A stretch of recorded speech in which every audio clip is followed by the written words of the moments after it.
Bonjour à tous, aujourd'hui on se retrouve pour faire le récapitulatif des matchs qui vont avoir lieu ce week-end parce que c'est un gros week-end de foot. Donc je tourne cette vidéo, on est samedi matin, donc elle va sortir vers 15 h à peu près, donc ce sera pour le début des matchs, ce sera parfait. Donc avant que cette vidéo ne commence, n'hésitez pas à vous abonner, à liker, à commenter et à partager, ça fait plaisir, enfin ça fera plaisir et ça permettra à la chaîne de se faire mieux référencer et que je puisse atteindre les 1000 abonnés le plus rapidement possible. Du coup voilà, je vous remercie si vous le faites. Et du coup on peut commencer la vidéo maintenant. Du coup on commence le week-end foot avec on commence pas vraiment si on s'intéresse vraiment au foot, parce qu'il y a Villarreal qui joue contre un autre club espagnol, mais un petit club, c'est Osasuna je crois qu'il joue. Enfin bref, à 14 h il joue ça, mais c'est pas un gros match. Mais le vrai premier gros match c'est à 15 h 30, c'est le RB Leipzig qui accueille Fribourg.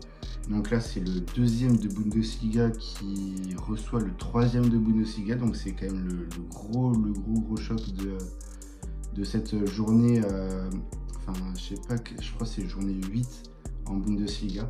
Du coup c'est vraiment le gros choc de cette journée en Bundesliga.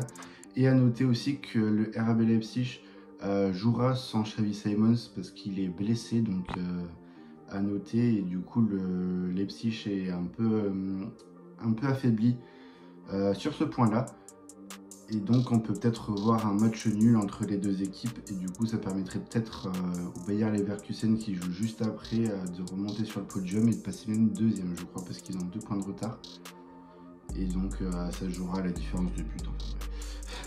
Voilà, donc ensuite on passe sur le match d'après, c'est à 18 h 30. Ouais, il y a un gros saut. Du coup c'est le Werder Bremen qui reçoit du coup le Bayer Leverkusen. Du coup le Bayer Leverkusen, ils doivent quand même gagner pour croire en ces chances de podium et du coup se qualifier pour les places européennes. Non, quoique tu me diras.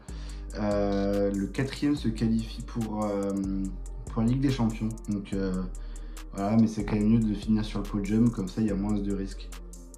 Donc voilà, donc ça c'est le match de 18 h 30, et du coup les 2 matchs de Bundesliga seront à voir sur beIN Sport, et du coup ça risque d'être beIN Sport Max 5 je pense pour la Bundesliga, pardon.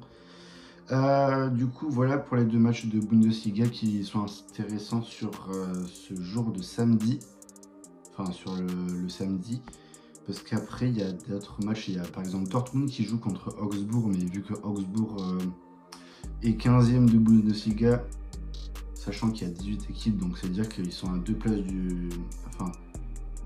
à 2 places de la relégation et à 1 place du barrage. Ça va être compliqué aussi ce match là, mais vu qu'il y a le Leipzig Fribourg, il faut en choisir un des deux. Donc voilà. Donc ensuite on va passer sur le match de 21 h, et ça va pas être de la Bundesliga malheureusement ou heureusement pour vous. Ça va être 21 h, c'est pas on va passer sur la Ligue 1, il y a un choix à faire parce qu'il y a il y a un derby, un classique. Donc le derby, ça va être le derby du Nord qui va affronter le RC Lens au LOSC. Du coup ça va se jouer à Lens, comment il s'appelle déjà, à Bollaert. Du coup ça va être retransmis sur DAZN, la chaîne qui fait polémique parce qu'ils avaient des prix exorbitants et qu'ils ont dû baisser je crois. Enfin bref, je suis pas sur le sur le dossier. Et après il y a quand même le gros match du week-end, c'est le Classico espagnol. C'est le Real qui reçoit le Barça. Le Real qui est sur 46 victoires d'affilée, 45 victoires ou 46 victoires d'affilée, et que du coup ils vont égaler le record d'invincibilité en Liga. Donc voilà. Et le Barça qui fait une saison, un début de saison qui est incroyable. J'en cherche mes mots tellement c'est fort. Et du coup c'est quand même le 2e qui reçoit le 1er. le Real à 21 points et le Barça à 24. Donc pour l'instant, il y a 3 points d'écart. Et si le Barça gagne, il pourrait y en avoir 6 d'écart. Donc le Real doit absolument gagner pour pouvoir recoller au Barça. Donc ça va être un match très très excitant à regarder. Et ce match-là va avoir lieu sur beIN Sport, lequel je pense que ça va être beIN Sport 1, parce que c'est quand même un classico. Voilà. Donc ensuite, ah oui, en même temps, bon, pour les fans d'automobile, enfin de sport mécanique plutôt, il y a le Grand Prix du Mexique qui a lieu en même temps. Donc là, il va falloir vraiment faire un vrai choix entre le Derby du Nord, le Classico et le GP. Ça va être chargé à voir. Mais de toute façon, je pense que pour être fan de sport mécanique, ils s'en fichent un peu du foot. C'est pas trop leur domaine, le foot. Enfin, quoique, il y en a certains, tu me diras. Donc voilà. Ensuite, on va passer sur la journée de dimanche quand même. Parce que un week-end, c'est quand même 2 jours, donc samedi, dimanche. Et donc, sur la journée de dimanche, pardon, il y a le match à 15h. C'est West Ham qui reçoit Manchester United. Manchester United qui a fait un début de saison qui est pas dingue du tout. Ils ont fait quoi? Ils ont fait 3-3 contre Porto en Ligue... c'est quoi? C'est Ligue Conférence? Non, je crois. Voilà, West Ham, bon, ça va un peu mieux, même si c'est pas trop ça. Il y a des histoires, notamment avec Lucas Paqueta. Des histoires de paris sportifs qui prendraient des cartons jaunes voulus et que ce serait truqué. Enfin bref, ça va être un match... il y a 2 ans, j'aurais dit ouais, c'est au tableau parce que c'est genre ça se joue la 4e, 5e place. Mais là, c'est mid un peu. C'est 2 grosses équipes mais qui ont perdu en valorisation. Donc ça peut être intéressant à regarder parce que ça risque d'être ouvert quand même, parce que Manchester United en première ligue reste quand même sur une victoire contre Brentford.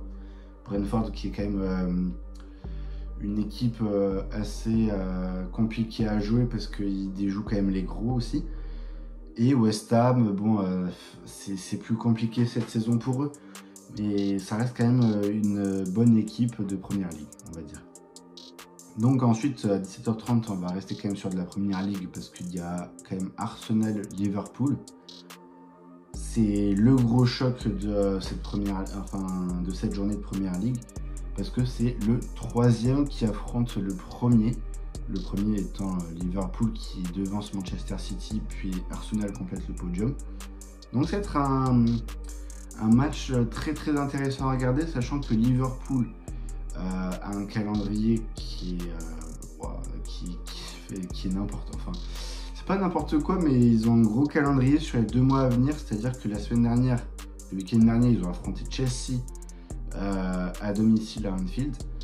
En cours de semaine, c'était mercredi, ils ont affronté Leipzig en Ligue des Champions.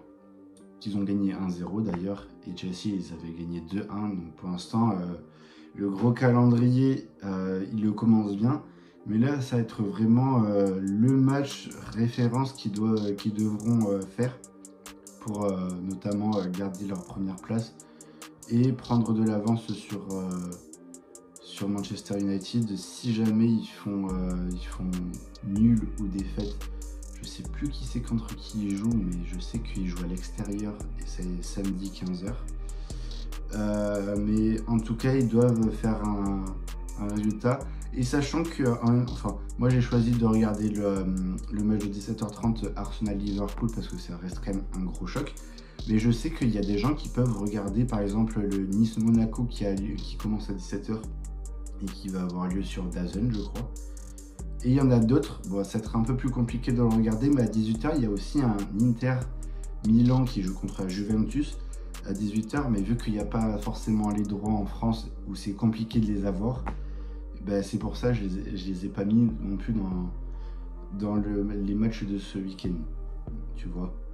Et ensuite, on termine quand même la semaine avec un deuxième classico qui est quand même le classico français, classico des classicos, le meilleur classico peut-être, non je rigole. Le meilleur c'est quand même le Real Barça ou Barça Real. Mais c'est pour moi quand même le deuxième meilleur classico. Il y a le Barça Real, après il y a OM PSG, après il y a quand même le classiqueur en Allemagne, c'est Borussia Dortmund Bayern. Celui-là est intéressant à regarder aussi, mais donc bon, PSG OM, bon, vu qu'on est français, c'est quand même au-dessus. Du coup, là, ça se joue au Vélodrome. Du coup, Marseille reçoit le PSG. Et ça va être un match très très ouvert parce que Marseille fait quand même un très bon début de saison. Malgré quand même des résultats décevants, notamment la défaite contre Strasbourg, le nul contre Reims. Il y a un autre nul qu'ils font, mais je sais plus qui c'est, contre qui c'est.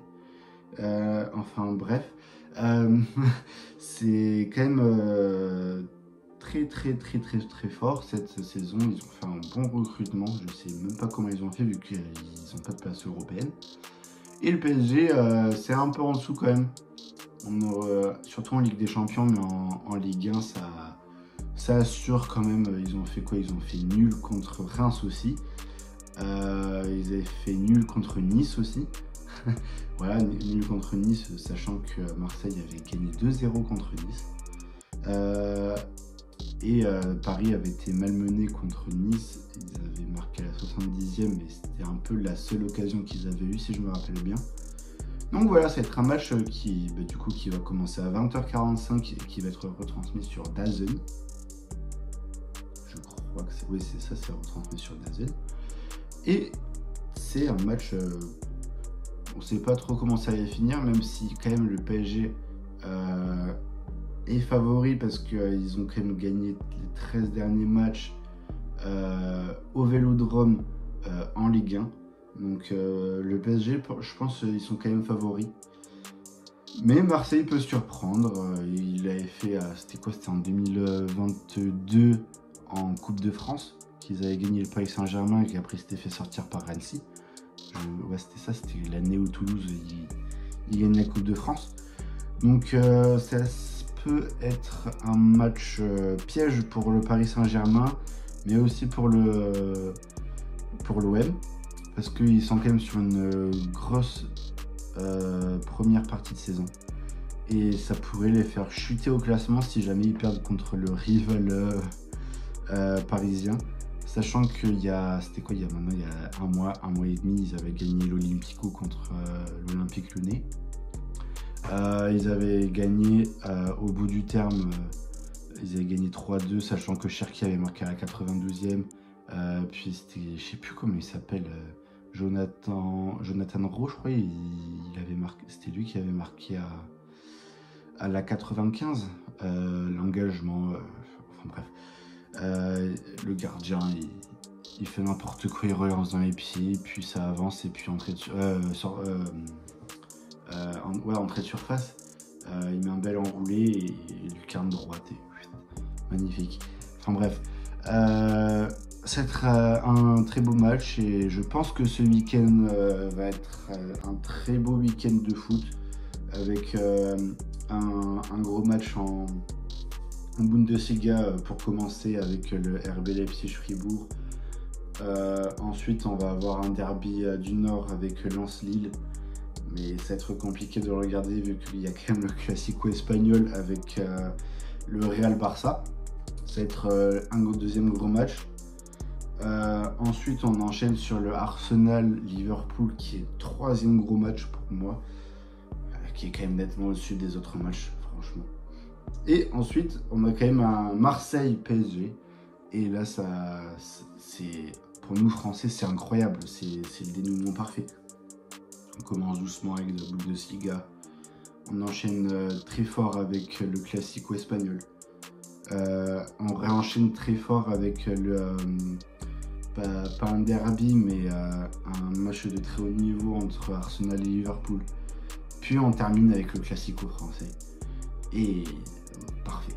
Donc voilà. Je vous ai dit les matchs que j'allais regarder.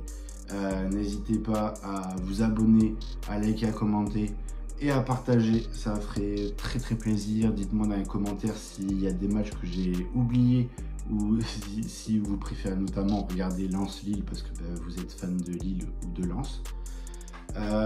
ou si vous avez accès aussi au match de la Serie A, parce que moi personnellement j'ai pas accès au match de la Serie A vu que Beansport n'a pas racheté les droits malheureusement. Parce que moi j'aimais bien quand même regarder quand même les AC Milan, Inter Milan, le Napoli aussi était intéressant à regarder. Malheureusement là on peut pas trop les regarder vu que ils n'ont pas les droits. Et j'aurais bien aimé aussi voir comment Lukaku fonctionne avec comment ça s'appelle le fonctionnement du Napoli, pardon. Et parce que là, je sais qu'il marche bien. J'aurais bien aimé regarder aussi l'Atalanta Bergame, qui est franchement plaisant à regarder. La Juventus, bien sûr. Enfin bref. La Serie A, j'aurais trouvé ça intéressant quand même de regarder. Et notamment aussi, il y a l'Udinese qui fait un très bon début de saison avec notamment Florian Thauvin. Enfin bref, là j'épilogue un peu. Je parle un peu trop, mais bref. Dites-moi dans les commentaires ce que vous avez à dire. Dites-moi comment vous allez, comment vous... Enfin, si le foot déçoit un peu, si surcoté, sous-coté, bref. Ça me fera plaisir de lire vos commentaires. J'essaie de vous répondre aussi quand je les vois ou quand c'est constructif, on va dire. J'essaie de vous répondre, de vous remercier, etc. etc. Du coup, voilà. Bon match, du coup, bon week-end de foot. J'espère que vous avez regardé cette vidéo jusqu'au bout. Bref. J'ai pas trop longtemps parlé trop longtemps, pardon. Bref, salut!